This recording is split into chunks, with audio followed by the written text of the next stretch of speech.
आज ना हम एक ऐसी विचारधारा के डीप डाइव में उतरने वाले हैं जो आधुनिक समाज की तरक्की यानी जो हमारा आम डेफिनेशन है प्रोग्रेस का, उसको सीधे सीधे चैलेंज करती है। हम महात्मा गांधी के एक बेहद रैडिकल और ऑल्टरनेटिव नजरिए को समझेंगे। एक ऐसा नजरिया जो आपको ये सोचने पर मजबूर कर देगा कि यार जिसे हम तरक्की मानते हैं, जैसे ऊंचे भवन, लेटेस्ट टेक, आरामदायक सुविधाएं, क्या वो सच में तरक्की है या फिर बस एक भ्रम। तो चलिए बिना किसी देरी के इस पर पूरा ध्यान लगाते हैं। ये चर्चा सच में प्रगति को देखने का आपका पूरा पर्सपेक्टिव बदल सकती है। स्क्रीन पर आप जो इमेज देख रहे हैं, ये उसी फिलोसॉफिकल स्टडी गाइड का एक समरी है। आज हम इसी स्पेसिफिक टेक्स्ट को अनपैक करेंगे। हम एक ऐसे दृष्टिकोण का पता लगाएंगे जो हमारी मॉडर्न दुनिया की सारी बेसिक अजम्पशंस पर सवाल उठाता है। यहाँ सोसाइटी और ह्यूमन माइंड को लेकर ना एक पूरी रूपरेखा तैयार की गई है और हम एक एक करके इसके हर हिस्से का विश्लेषण करेंगे।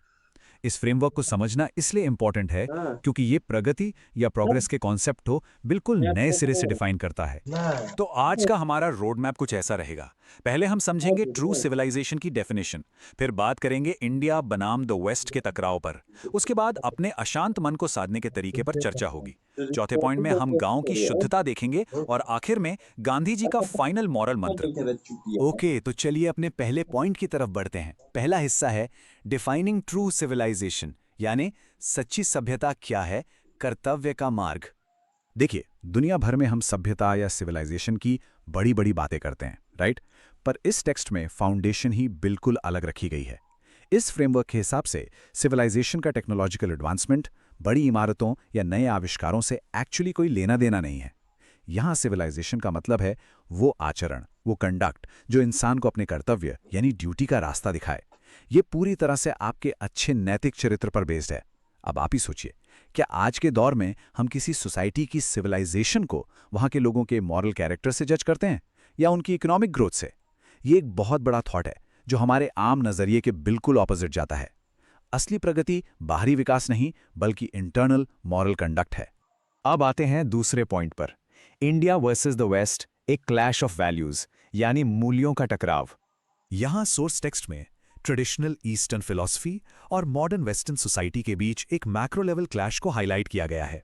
एक तरफ है हमारी भारतीय परंपरा जो रिस्ट्रिक्शन ऑफ वांट्स यानी जरूरतों को सीमित करने और अध्यात्मवाद पर टिकी है। इसे टेक्स्ट में इमूवेबल और प्राचीन बताया गया है, एक ऐसी फाउंडेशन जो अपनी जगह पर मजबूती से डटकर खड़ी है। और ठीक इसके ऑपोजिट है वेस्टर्न ट्रेडिशन।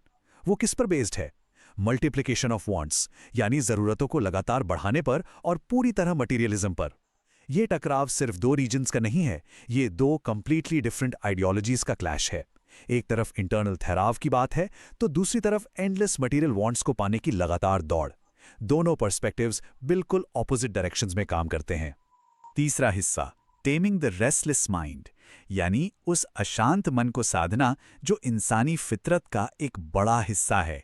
सोसाइटल ट्रेंड्स को समझने के बाद अगर हम सीधे इंडिविजुअल ह्यूमन माइंड की साइकोलॉजिकल रियलिटी पर फोकस करें तो टेक्स्ट में एक बेहद प्रोफाउंड और काव्यात्मक मेटाफर सामने आता है। लिखा है, the mind is a restless bird, the more it gets the more it wants and still remains unsatisfied. ध्यान से सुनिए इस बात को। मन एक अशांत पक्षी है, इसे जितना मिलता है ये और चाहता है और फिर भी असंतुष्ट ही रहता है। इस थॉट की गहराई को फील कीजिए। आप चाहे कितनी भी चीजें इकट्ठा कर लें, दिमाग कभी शांत नहीं बैठता। एक डिजायर पूरी होती नहीं कि तुरंत दूसरी रेडी हो जाती है। यह एंडलेस लूप बस चलता ही रहता है। और यही वजह है कि इस टेक्स्ट के मुताबिक हमारे पूर्वजों को मन की इस रेस्टलेस नेचर का पहले से ही अच्छा खासा अंदाजा था। उन्हें पता था कि सच्ची खुशी चाहिए तो डिजायर्स पर जानबूझकर लिमिट्स लगानी पड़ेंगी। बिना बाउंड्रीज के दिमाग उस अशांत बर्ड की तरह हमेशा भटकता रहेगा और एक्चुअल सेटिस्फैक्शन तो दूर दूर तक नहीं मिलेगी। यहां लिमिट सेट करने का मतलब रिस्ट्रिक्शंस ये बंधन नहीं है, बल्कि आयरॉनिकली यही मुक्ति और रियल कंटेंटमेंट का आखिरी रास्ता है। जब तक हम ये बाहरी भागदौड़ रोकेंगे नहीं, भीतर की शांति कैसे महसूस होगी? चलिए अब चौथे हिस्से पर आते हैं, द प्योरिटी ऑफ विलेजेस, यानी कहाँ रहा जाए और गांव की शुद्धता क्यों अहम है। अब ये जो अपने वांट्स को रिस्ट्रिक्ट करने वाली इंटरनल फिलॉसफी है ना, इसने अर्बनाइजेशन और लिविंग एनवायरनमेंट्स को लेकर व्यूज को हेविली इन्फ्लुएंस किया और ये ब्रिलियंटली इलस्ट्रेट करता है एक कड़ी तुलना को। टेक्स्ट में बताया गया है कि पूर्वजों ने गांव को इसलिए प्रेफर किया क्योंकि वहां उन्हें ट्रू होम रूल या सच्चा स्वराज मिला।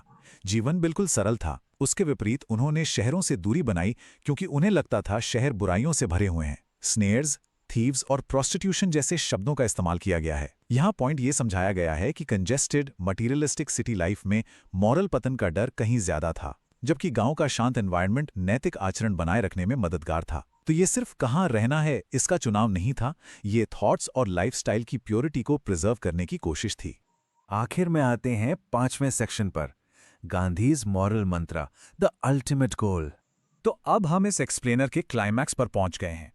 इस टेक्स्ट के प्रैक्टिकल टेकअवेज और कोर टेनेट्स आखिर क्या हैं? पहला पॉइंट, खुशी यानी हैप्पीनेस स्ट्रिक्टली एक मेंटल कंडीशन है। बाहरी दुनिया या ऑब्जेक्ट से इसका कोई लेना देना नहीं है। दूसरा पॉइंट जिस पर खासा जोर दिया गया है, वेस्ट की ब्लाइंडली नकल नहीं करनी चाहिए, क्योंकि सोर्स टेक्स्ट क्लियरली वार्निंग देता है कि यह भारत के लिए विनाशकारी होगा। और तीसरा सबसे इंपॉर्टेंट पॉइंट, अपने माइंड पर मास्टरी हासिल करना ही रियल गोल है। अगर आपने उस अशांत पक्षी को तेम कर लिया, उस पे कंट्रोल पा लिया, तो आपने सब कुछ पा लिया। असली पावर बाहर नहीं, अंदर होती है। तो इन सब बातों को अगर एक फाइनल समरी में पिरोया जाए तो ये 3 क्रूशल कॉन्सेप्ट्स निकल कर आते हैं: ड्यूटी, सेल्फ रिस्ट्रेंट और सोल, यानी आपका कर्तव्य, आपका आत्मसंयम और आत्मा। ट्रू सिविलाइजेशन पूरी तरह से इन्हीं 3 पिलर्स पर खड़ी है। अपनी एंडलेस डिजायर्स को कंट्रोल में रखना और मटीरियलिस्टिक ग्रीड के बदले अपनी सोल और ड्यूटी पर फोकस करना, यही इस फ्रेमवर्क में प्रगति का सच्चा पैमाना है। तो जाने से पहले मैं आपको इस प्रोफाउंड सवाल के साथ छोड़ता हूं। सोचिए जरा, अगर हैप्पीनेस लिटरली सिर्फ एक मेंटल कंडीशन है, तो क्या हमारी ये मॉडर्न एंडलेसली मल्टीप्लाइंग वांट्स और हमारी मटेरियल चाहतें हमें सच्ची सिविलाइजेशन से दूर कर रही हैं? ये एक ऐसी चुनौती है जो हमें विकास और प्रोग्रेस की अपनी बेसिक डेफिनेशन को दोबारा इवैल्यूएट करने पर मजबूर कर देती है।